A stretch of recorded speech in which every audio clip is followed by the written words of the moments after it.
Good morning, শুভ সকাল। সবাই কেমন আছো? আশা করছি খুব ভালো আছো, সুস্থ আছো। আমরাও ভালো আছি, সুস্থ আছি। একটা সুন্দর সকালে আবারও চলে এসেছি তোমাদের সামনে একটা ভিডিও নিয়ে। আশা করছি ভিডিওটা তোমাদের খুব ভালো লাগবে। আর ভালো লাগলে অবশ্যই পাশে থেকে সাবস্ক্রাইব করে দিও। আর অবশ্যই অল নোটিফিকেশানটা অন করে রেখো, যাতে আমার সমস্ত ভিডিও সবার আগে তোমাদের কাছে পৌঁছে যায়। আর আমার এই একটা পথ চলাই তোমাদের সাথে পাই। তো চলো, আজকে সকাল থেকে এই যে রান্নাঘরে কাজকর্ম করতে লেগে পড়েছি। যেমন কি কাজ থাকে আমার সকালবেলা, রান্নাবান্না ছাড়ার কিছুই তেমন কাজ থাকে না। তো সকাল সকাল উঠে আমি রান্নাঘরে চলে এসেছি। আজকে রান্না হচ্ছে ডিমের ঝোল আর ভাত। সকালবেলা আমাদের বেশিরভাগ একটা তরকারি ভাত হয়ে থাকে, কারণ সকালবেলা উঠি আমি দেরি করে, তাই সকালবেলা রান্না হয় একটা তরকারি। তো সকালটা একটু বেশি হয়ে গেল না? তো তোমরা বললো আমি কতবার সকাল বলেছি। তো যাই হোক, এখন আমি আলুগুলোকে খোসা ছাড়িয়ে নিচ্ছি। আর এই খোসা ছাড়াতে গিয়ে দেখো আমার মুখ চোখের অবস্থা। আমার একদমই ইচ্ছে নেই রান্নাবান্না করার, কিন্তু কিছু করার নেই, করতেই হবে। এটার জন্যই আমার জন্ম, রান্না করার জন্যই আমার জন্ম। হ্যাঁ, সেটা বড় কথা নয়, কারণ রান্না সবাই করে থাকে, আর রান্না করা এটা নর্মালি ব্যাপার। আর এটা আমারও নর্মালি ব্যাপার, আমি জাস্ট একটু রহস্য করলাম। ডিমের ঝোল ভাত হবে। আর আমার এই যে বুকের এখানটায় যে হাত দিচ্ছে, আমার এখানে খুবই ব্যথা, কারণ ওই পাশ ফিরতে এদিক ওদিক করতে কাচতে আমার প্রচণ্ড ব্যথা লাগছে। তো যাই হোক, এখন আমি আলুটো ছাড়িয়ে নিয়েছি। আজকে ডিম গোটা রান্না করব না, কারণ আমি গরম পড়লে, তোমরাও এটা করতে পারো, গরম পড়লে আমি ডিম না তেমন গোটা রান্না করি না। কারণ গরমের সময় যতই ডিম আনি না কেন, একটা ডিম কিন্তু ভেতরে খারাপ থেকে থাকে। তো সেদ্ধ করে রান্না করলে সেই ডিমটার ভেতরে কি আছে না আছে আমরা বুঝতে পারি না, তো সেটাই তরকারি হয়ে যায়, শরীর খারাপের সম্ভাবনা থেকে যায়। তো ওই জন্য আমি কি করি, গরম পড়লে আমি ডিমটা ভেজে রান্না করি। যতই আমি আনি ফ্রিজে রাখি না কেন, আমি ভেজেই রান্না করি। মামামকেও কোটা খাওয়াই না, আর আমরাও কোটা খাই না, ভেজেই রান্না করি। তোমরাও এটা করবে, কারণ আগের বারে আমরা ডিম ভাতে দিয়েছিলাম, আলু ভাতে দিয়েছিলাম, কিন্তু দেখলাম যে ডিমের কুসুমটা কেমন একটা গন্ধ মতো, খেতে পারিনি। কিন্তু সেটা সেদ্ধ করা ভালো, কোনো ডিফেক্ট নেই, কিন্তু সেটা গন্ধ মতো, তাই তোমরা ভেজে খাবে যতটা সম্ভব পারবে। তো আমি এদিকে আদা রসুনগুলোকে বাটাবাটি আর কিছু করিনি, বাটাবাটি ঝামেলা রাখিনি, কারণ অল্প একটু, তাই আমি একটু ওই গ্রেটারে গ্রেট করে নিলাম। তো আর রসুনটাকে কী করলাম, আদা নোড়া দিয়ে থেঁতো করে নিয়েছি। তো এটা হচ্ছে ঝটপট হয়ে যাবে, আমাকে আর অত বাটাবুটি শিল ধোয়াধুয়ি করতে হবে না। আর এখন আমি মাম্মামের খিচুড়িটাও সকালবেলা বসিয়ে দিলাম, তোমরা দেখলে একদম প্রথমে ওর খিচুড়িটা বসিয়ে দিয়েছিলাম। ওকে বেশিরভাগ আমি সকালবেলা এখন খিচুড়ি, জাউ ভাত, ভেনা ভাত এমনি দেওয়ার চেষ্টা করি, কখনো ডালিয়া এইসবই দেওয়ার চেষ্টা করি। আর এদিকে দেখো আমার ডিম টকবক টকবক করে ফুটছে। আর স্যালাডটা খুব ও তো এখন স্যালাড খায় না, সিরিগ্রো খায়, তো ওকে এটা কম দেওয়ার চেষ্টা করি। তো যাই হোক, এদিকে আমার ডিম ফুটছে, ডিমের তরকারিটা করবো করে। আর এদিকে আমি ডিম ভাজতে গিয়ে ডিমটাকে পুরো একদম ফেচকে দিলাম। তো কার এরকম ডিম উল্টাতে গেলেই ফ্যাচকে যায়, আমার তো এরকম ফ্যাচকাই যায়। তো পুরোটা কেমন বিচ্ছিরি একটা ব্যাপার হলো। ঠিক আছে, সব তো এক পেটেই যাবে, এই ভেবেই মানুষকে সান্ত্বনা দিই। দেখতে সুন্দর না হলে কী হবে, সব তো এক পেটেই যাবে, এই ভেবেই এখন সান্ত্বনা দিয়ে থাকি আমি। তো এই করে 3টে ডিম সমস্তটা ভেজে নিয়ে তারপরে ব্রাশ করতে হবে। আবার কি দেখবো, কি বাবা, কি ভেঙে গেছে? কি ভেঙে গেছে? ভেঙে যায়নি, টিভি তো হয়ে গেছে, তুমি দাও রিমোটটা আমাকে। ভেঙে গেছে নাকি ভগবান? দেখো এবারে হবে, দেখেছো হচ্ছে। ঘরের কি অবস্থা। একটু ভিডিওটা এডিট করছিলাম শ্রেয়াংশীকে রেখে, ঠিক আছে। মেয়ে এত বদমাইশ, তো সারাক্ষণ তোমরা আমার ভয়েসের যখন দেখবে তখন দেখতে পাবে, তো সেখানে সারাক্ষণ কথা বলে যাচ্ছে। আর তার উপরে এই যে হাতটা দেখা, ইস কি করেছো তুমি, এটা সর্ষের তেল ঢেলে হাতে মেখে পুরো ভর্তি করেছে। যেই দিন ভাববো যে আমি একটু কাজ কম রিল্যাক্স করব, সেই দিনই আমার কাজ বেড়ে যায়। আজকের কাজের শেষ নেই। আজকে তোমরা আমার প্রথম থেকে লাস্ট পর্যন্ত ভিডিও দেখবে, শুধু কাজ আর কাজ, কাজ আর কাজ। একটু 2 মিনিট তোমাদের সাথে কথা বলার টাইম নেই, সারাক্ষণই কাজ। তো কী কী কাজ দেখো, সকালবেলা তো আমি ঘর রান্নাবান্না করে নিয়েছি, মেয়ের খিচুড়ি রান্না করেছি, আমাদের জন্য চা করেছি, সবাইকে টিফিন গুছিয়ে দিয়েছি। এটা তো একটা পার্ট। দ্বিতীয় পার্টে কি আসে, তোমার দাদাভাই চলে যাওয়ার পর মামামকে একটু কলা হোক, যা একটু ফল টল খাওয়ানো, সেটা তো আসে, সেটা করলাম। করার পরে আমি ঘর পরিষ্কার করি, তার মাঝে টুকটাক ভিডিও করি, ভিডিও এডিট করি, এটা গেল একটা। তারপরে যদি দেখি যে ড্রামে জল নেই, বালতিতে জল নেই, আবার যাই জল আনতে, কারণ জল আবার 12:30 এরকম পরে চলে যাবে, সেই জন্য চলে এসেছি কলে জল আনতে। তো জল টল নেওয়া হয়ে যাবে, হয়ে যাওয়ার পরে আমি ঘরটার পরিষ্কার করে নেব, কখনো আগে করিনি কখনো পরে করি। তার মধ্যে মামা বাবা দুষ্টুমি করেছে আজকে, মানে বিশাল বড়, তোমরা সেটা দেখো, এখন আমি বলবো না, কারণ বললেই তো সমস্ত মজাই শেষ, তোমাদের দেখার জন্য শেষ পর্যন্ত দেখতে হবে। আর ঘরে একদমই সবজি ভাজা ছিল না, আবার রাত্রেবেলায় রাত 11টা 11:30 সময় না খেয়ে তোমার দাদাভাই ডিউটি থেকে আসতে আবার গেছিলাম সবজি বাজার করতে। মানে বিশাল ঝামেলা গেছে আজকের, আর আজকের বিশাল কষ্ট গেছে তোমার দাদাভাইয়ের কেন আর আমার কেন। সেও বেচারা ডিউটি থেকে এসে আমার যে কোনো কাজ হোক না কেন হেল্প করে দেয়। আমি সারাক্ষণ মাম্মামকে নিয়ে থাকি, ঘরে থাকি, শুতে বসতে পারি, কিন্তু সে বেচারা সারাক্ষণ কাজের মধ্যে থাকে, শুতে বসতে পারে না। আর এই যে আমরা এখান থেকে জল নিই টাইম কল, এই টাইম কলটা না থাকলে আমাদের যে কী দুর্ভোগ পোয়াতে হতো সে আর সীমা নেই। এমনিতেই আমাদের জল আনতে হয় অনেকটা দূর থেকে, আর তার উপর যদি টাইম কলটা না থাকতো, দুবেলা রান্নার 3টে মানুষের কত করে জল যেত, ড্রামের জল খরচ হতো, তাহলে তোমরা বলো। আর ওই জল রোজ আনতে হতো আমাদেরকে, আর অনেকটা দূর থেকে আনতে হয়, কাঁধে করে 20 লিটারের ড্রাম আনাটা কষ্টকর, প্রচণ্ড কষ্টকর। একদিন তো মানে কিনে খেতে হয়েছে। জল নিয়ে চলে এসেছি, কারণ 12টা বাজে, জল চলে যাবে, আর আমাদের ড্রামে একদম জল নেই, অল্প জল আছে। এবার আমি যদি জল না নিয়ে আসি, আমাকে ওই ড্রামে জলে রান্না করতে হবে, রাত পর্যন্ত জলই থাকবে না, কারণ আমাকে এই জলটাকে জোর 5-6 লিটারের মতো জল আছে, খাওয়ার জল। তো রাত্রে তোমাদের কখন দাদাভাই আসবে তবে জল নিয়ে আসবে, যদি জল না থাকে আমি রান্না না করতে পারলে তো পুরো একদম কেলো হয়ে যাবে। তো জামা কাপড়গুলো ঘরটা সব মুছে মানে ঝাড় দিয়ে নিয়েছি, এবার ঘরটাকে মুছবো, মাম্মামের তরকারি করব, জামা কাপড়গুলোকে ভেজাবো, সে অনেক কাজ। 12টা বেজে গেছে আমার, মানে ঘড়ির 12টা বেজে গেছে, আর এগুলো কমপ্লিট করতে না পারলে আমারও 12টা বেজে যাবে। তো যাই হোক, সমস্ত কিছু তাড়াতাড়ি কমপ্লিট করে নিই, এত দেরি হয়ে গেছে।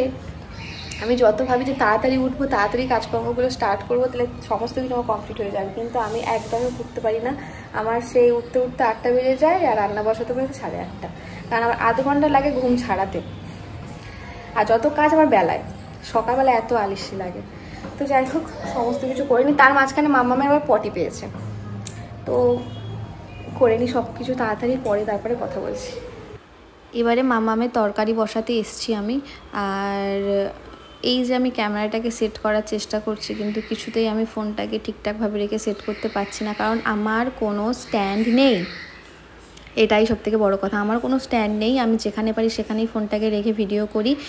আর আমি ঠিক করে নিয়েছি একদম মনস্থির, যতদিন আমি সাকসেস না পাবো আমি স্ট্যান্ড কিনবো না, কারণ এর আগে আমি চ্যানেল খুলেছি, স্ট্যান্ড কিনেছি, কোনো কাজে দেয়নি, স্ট্যান্ডগুলো শুধু শুধু নষ্ট হয়েছে, ভেঙে গেছে, আমাকে ফেলে দিতে হয়েছে। আমি এবার ঠিক করে নিয়েছি ভাই, আমি এবার কিনবো না, কোনোভাবেই কিনবো না, যে যাই হয়ে যাক। তো ওই জন্য এখানে ওখানে রেখে ফোনটাকে ভিডিও করার চেষ্টা করি। আর এখন আমি মাম্মামের তরকারি বসিয়েছি, তরকারিতে দিয়েছি একটু আলু আর একটু কুলপে শাক, মানে কুলপে শাক তোমরা যেটাকে কুলেখাড়া বলে থাকো, তো সেটাই আমরা কুলপে শাক বলে থাকি, তোমরা কে কী বলো আমি জানি না। তো এটাকে এখন প্রথমে আমি দেখো মাছে নুন হলুদ মাখাতে ভুলে গেছি, তাই কী করবো, হলুদের ডাব্বা থেকে হলুদ নিয়ে উপরে মাছটাকে ছড়িয়ে দিয়েছি, নুনের ডাব্বা থেকে নুন নিয়ে মাছের উপর ছড়িয়ে দিয়েছি, দিয়ে উল্টে পাল্টে দিয়েছি। তোমাদের এখন মনে হতে পারে আঁশ হাত, এঁঠো হাত, এটা ওটা ওটা সেটা, তো সত্যি কথা বলতে আমার না হয় না, আমি এইসব না গুলিয়ে যায়, আমি এইসব একদম মেনে চলতে পারি না, সগরি কেন এঁঠো কেন মেনে চলতে পারি না। আশা করছি পরে এগুলোকে মেনে চলার চেষ্টা করব, তো এই নিয়ে কেউ কোনো মন্তব্য করো না। আর মেন কথা কী বলতো, আমাদের বাড়িতে এত মানামানি ছিল না, তো আর এটা হচ্ছে কী বলতো থেকে আসা, আর হচ্ছে কোথাও থেকে শেখা। আমি যদি শাশুড়ি মার কাছে থাকতাম, কারণ মা হচ্ছে এগুলো মানে, তো সেখানে থাকতে থাকতে আমার একটা অভ্যাস হয়ে যেত, কিন্তু এখানে যেহেতু আমি একা থাকি, মনের মতো উড়ো হয়ে গোবিন্দই নেবো, যা ইচ্ছে তাই করে ফেলছি, তো এই জন্যই আর কি চেষ্টা করবো পরবর্তীকালে, মামামও বড় হচ্ছে, ওকে শেখানোর জন্য আমাকে নিজেকেও কিছু বদলাতে হবে। তো যাই হোক, সেগুলো পরের কথা। এখন যেটা আসি সেটা হচ্ছে মামামের জন্য তরকারি, তো ওই কুলেখাড়া আর এটা দিয়ে হয়ে গেছে ঝোল। এবারে দেখো আমি কি করবো, আমি এদিকে তাড়াহুড়ো করছি, আমি ওকে চান করাবো, খাওয়াবো, এইসবের জন্য, আর আরেকজন কি করছে তোমাদের আমি দেখাই, কেমন মাথাটা এখন গরম হয়ে যাচ্ছে, তুমি দেখো। দেখো আমার কিছু বলার আছে, এক কোটো নুন আমি কোনোভাবে যদি কোনো কিছু ভুলে যাই না, কোনোভাবে যদি কোনো কিছু ভুলে যাই, নুনটা কালকে আমরা রাত্রে জল ঢালা ভাত খেয়েছি, তো সেই জন্য নুনের কোটোটা ঘরে রয়ে গেছে। তো আমি যে ঝাড় দিতে গিয়ে ভাবলাম না এটা রাখবো বলে, আমার একদম মনে নেই, টিভি চলছে সমস্ত কিছু, তুমি বসে টিভি দেখো, কার্টুন দেখো না, ও এই সব করে যে ভাবো, কেমন রাগটা হয় বলো, আমার আর ভালো লাগছে না। লাস্টে কি করব, এই যে ঘর ঝাঁট দিতে হবে। এখন 12:30 বাজে, বুঝলে। আমি তরকারি করে ভেবেছিলাম মামামকে স্নান করাবো, 12:30টার সময় স্নান করে, কিন্তু এই 12:30টার সময় আমাকে কী করতে হবে আবার ডবল করে। তোমাদের তো আমি দেখাইনি, জাস্ট একটুখানি ক্লিপ তোমাদের দেখালাম। পুরো নুনে নুনাকার করেছে। আর আমি ঘর দুবার ঝাঁট দিয়েছি, দুবার মুছেছি, তাও আমি যেখানেই পা দিচ্ছি সেখানেই কিরকির কিরকির কিরকির করছে, ভাবো। আর এতটা নুন, 1 কোটো নুন পুরো ফেলে দিয়েছে, আর কিচ্ছু অবশিষ্ট ওর মধ্যে না। আমি চারিদিক কী করে কি ঝাড় দেবো, নুন জিনিসটা যতই ঝাড় দিচ্ছি যতই করছি ওটা কিরকির কিরকির করেছে। আমি তো বলছি না, দুবার ঘর মুছেছি সমস্ত কিছু। লাস্টে দেখো মেয়েকে স্নান টান করিয়ে ঘরে রেখে দিয়ে এসেছি, দিয়ে এসে এখন আমি জামা কাপড়গুলো কাচা হয়ে গেছে। আর ফোন নিয়ে তো আর বাথরুমে রাখা যাবে না, তাই অনেক কষ্টে কোনোভাবে একটু মানে রেখে দিলাম। আর এখন আমি জামা কাপড়গুলো মেলতে তো এখন পারবো না, তাই একটু কমফোর্টে ভিজিয়ে রাখছি, কারণ কমফোর্টে ভিজিয়ে রাখলে ভ্যাপসা গন্ধটা থাকে না, কারণ আমাদের জামা কাপড় তো রোদে পড়ে না, হাওয়াতেই শুকায় বাইরে ব্যালকনি, তো জন্য একটু কমফোর্ট না দিলে একটা ভ্যাপসা গন্ধ থেকে যায়। আর আমি এই কেচেছি, কখন মেলবো তারও ঠিক নেই, তো সেই জন্য আরও কমফোর্টটা দিই। এই সমস্ত জামা কাপড় এই দিলাম চেপে, এখন যখন সময় হবে তখন আর কি মেলে দেব। সমস্ত কিছু আপাতত কমপ্লিট করতে পেরেছি, মানে ঘরটা সমস্ত মুছে জামা কাপড় কাঁচা করে কমফোর্টে ভিজিয়ে দিয়েছি। এবার আমি স্নান করবো, পুজো দেবো, তারপরে মামামকে খাওয়াবো, তারপরে আমি খাবো। তো আমার হাত টনটন করছে, মেন কথা এতটা হতো না, মানে তাড়াহুড়ো, ওই নুনটা ফেলেই গন্ডগোল করে দিয়েছে। আমি দুবার ঘর মুছেছি, দুবার ঝাঁট দিই, তাও কিরকির কিরকির কিরকির করছে, চারিদিক ভর্তি করেছে। তো ওকে স্নান টান করিয়ে এই যে হয়েছে, বাথরুমটা পুরো মানে কিরকির করছে, পরিষ্কার করতে হবে। তো এখন আপাতত থাক, আমি তো স্নান টান করে আপাতত পুজোটা দিয়ে নিই, তারপর যা হওয়ার হবে। আর এটা এখন ভেজানো থাক, একটু পরে মেলে দেবো। তো রাত্রেবেলা আমি রান্না বসিয়ে দিয়েছি, এখন বাজে 9টা 9:30 বাজতে যায়। এই যে ভাত বসিয়ে দিয়েছি, আর এদিকে হচ্ছে সয়াবিন সেদ্ধ। তো মানে হালকা একটু জাস্ট জলটা গরম করে ওটা ভেজানো থাকবে। আর এই যে আমি গ্যাস বন্ধ করে দিয়েছি, এটা এখন থাক। এবার আমি আজকের রান্না হচ্ছে ডাল করব, আর সয়াবিন আলু কষা কষা করবো, পাঁপড় ভাজবো। মামা তো এখানে কি করতে হয়, থাক এগুলো থাক। তুমি সকালবেলা নুন ফেলেছো মামা, আর নুনের কোটা হাত দিও না। যাও যাও যাও, ঘরে যাও, খাটটা ভালো করে মুছে দাও, যাও খাটটা ভালো করে মুছে দাও, যাও যাও। ফোন উৎপাত করে যাচ্ছে, উৎপাত করে যাচ্ছে। তো এই যাই রান্না করে নিই ততক্ষণ। তাহলে গেছিল সুমন বাড়িতে যেতে, মা এই যে ডাল পাঠিয়েছে এতটা, মানে প্রায় 500-1 কেজির কাছাকাছি ডাল আছে, মনে হয় তো 1 কেজিই হবে। তো এটা আমি এখন কোটোয় ঢেলে নিই। হ্যাঁ কাকাই এনেছে এটা, আর এইটুকু কাকাই এনেছে। সরো ঢালি, সরেছো, কাকাই এনেছে গো।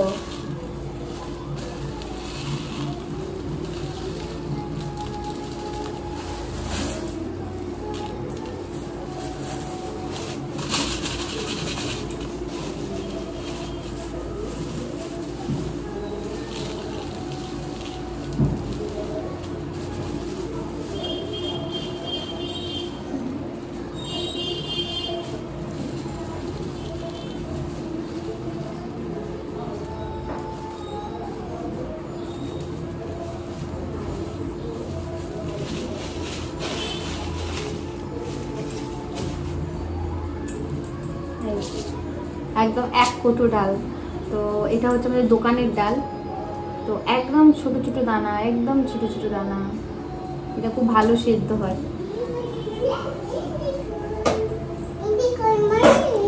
ইউনিকর্ন মানে ইউনিকর্ন।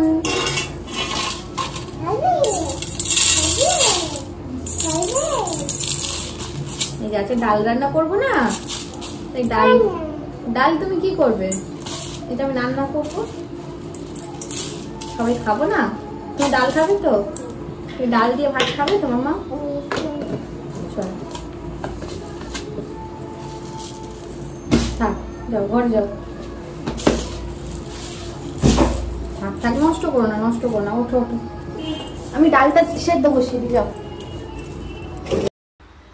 এখন হচ্ছে পাঁপড় ভাজা। আজকে রাত্রেবেলা রান্না হবে ওই যে ডাল সয়াবিন বললাম, আর একটু পাঁপড় ভাজা। পাঁপড় ভাজাটা আমাদের যখনই হয় তখনই একটু বেশি বেশি করে ভাজা হয়, কারণ আমাদের বাড়িতে সব পাঁপড় ভাজা খোর, পাঁপড় খোর সব। মাম্মামও পাঁপড় ভাজা হলে বাটি নিয়ে সমানে আমার পেছন পেছন ঘুরঘুর করে। আমি আগে একটা ভিডিওতে দেখিয়েছি, তোমরা যেগুলো যদি ভিডিওটা দেখে না থাকো অবশ্যই আমার চ্যানেলটাকে গিয়ে দেখো, যে ওরকম আমি একটা ভিডিও দিয়েছি। এখন আমার মনে পড়ছে না যে কি মানে টাইটেল দিয়েছিলাম, তো তোমরা একটু চেক করে নিও। তো সেখানে ওরকম দেখবে আমার পেছন পেছন বাটি বাটি নিয়ে ঘুরছে পাঁপড় ভাজা খাওয়ার জন্য। তো ওই জন্য আমাদের পাঁপড় ভাজাটা সবসময় একটু আর কি বেশি ভাজা হয়ে থাকে। এটাই শেষ হয়ে যাবে, কিন্তু 3 জনে খাবো তো শেষ হয়ে যাবে, কিছুই না এর কাছে। আবার বলবে তুমি আরও বেশি করে ভাজতে পারলে না। এই যে এতগুলো পাঁপড়ও কম পড়ে যাবে আমাদের, মানে ঘুরতে ফিরতে তারপরে ভাত দিয়ে খেতে এতগুলো পাঁপড়ও কম পড়ে যাবে। কতগুলো ভেজেছি, দেখো আমরা 3 জন মানুষ খাবো। তো যে তেলে ওই পাঁপড় ভেজেছি সেই তেলেই একেবারে আলুটাও ভেজে নেব, সয়াবিনটাও ভেজে নেবো। আগে আলুটা ভাজবো, কারণ এক্ষুনি এই তেলে যদি সয়াবিন দিই দেখা যাচ্ছে না, এই তেলে যদি এক্ষুনি সয়াবিন দিই তাহলে সমস্ত তেল সয়াবিন শুষে নেবে। আর কি গরম দেখেছো, আমার ঘামে একাকার হয়ে যাচ্ছে। ভাতটা হয়ে গেছে, আগে ভাতটার ফ্যান আমি ছেড়ে দেবো, দিয়ে তারপরে তরকারিটা বসাবো। আর ঘরে মাত্র আজকের একটা পেঁয়াজ, এই যে একটা পেঁয়াজ কেটেছি, পেঁয়াজ কিচ্ছু নেই। জানি না তরকারিতে কী দেবো, ডালে কী দেবো। ভাবছি ডালে পেঁয়াজ দেবো, আর তরকারিতে আদা রসুন আর টমেটো পেস্ট ওটাই দিয়ে দেবো, টমেটো কাটাটা। আর পেঁয়াজটা ডালে দেবো। ডালে একটু পেঁয়াজ ফোড়নে না দিলে ঠিক ভালো লাগে না। তো ভাতের ফ্যানটা আমি ঝেড়ে নিয়ে তারপর তরকারিপত্র করে নিই। 10টা প্রায় বাজতে চাই, আবার মাম্মামকেও খাওয়াতে হবে, তো তাড়াতাড়ি করে নিই। ওই যে বললাম ঘরে একদম বাজার নেই, একদম পেঁয়াজ নেই, একটাও নেই। একটা পেঁয়াজে কোনো রকম করলাম, তোমাদের বললাম টমেটো নেই, কিচ্ছু নেই, আদা রসুন নেই, কিচ্ছু নেই। মাম্মামেরও সবজি নেই, শুধু একটু শাক আছে। তো সেই জন্য চলে এসেছি বাজার। এদিকে শ্রেয়াংশ সমস্ত পটল দেখছি আর বলছে এটা পটল, এটা আলু, এটা ঝিঙে, এটা মূলো, হ্যানা ত্যানা করে বলছে। আর আমরা এখন সবজি বাছাবাছি করছি। এই যে দেখো, প্রথমে ভেবেছিলাম যে কী নেবো করে ঠিক করতে পারছিলাম। তারপরে ভাবলাম যে একটু না ভিডিওতে একটু নাটক দিই, যেমন সবাই করে ভিডিওতে, এটা ওটা তুলে এটা নেবো ওটা নেবো। তাই ভাবলাম আমিও একটু একটা বড় দেখে সবজির তাড়ি তুলে বলি এটা নেবো, নাটক দিচ্ছিলাম, নেবো না এটা। তো বাজার থেকে ঘুরে এসেছি, মামাম ঘুমিয়ে পড়েছে। আর এখন কটা বাজে দেখো, এখন বাজে 1:05। আর এখন আমরা ঘুমোইনি। এখন আমি চুল আঁচড়াবো, একটু ফেসিয়াল করব, থোবরাতে কালো মতো থোবরাতে একটু ফেসিয়াল থোপকাবো। তো ফেসিয়াল না আর কি, আমি রাত্রেবেলা যে স্কিন কেয়ার করি সেটা আমি আগে একটা ভিডিওতে দেখিয়েছি, তোমরা দেখে নিও। স্কিন কেয়ার ফর্সা হওয়ার জন্য করে না, আমার মুখে ব্রণ হয় তার জন্য। তো আজকে এখানে শেষ করছি, টাটা।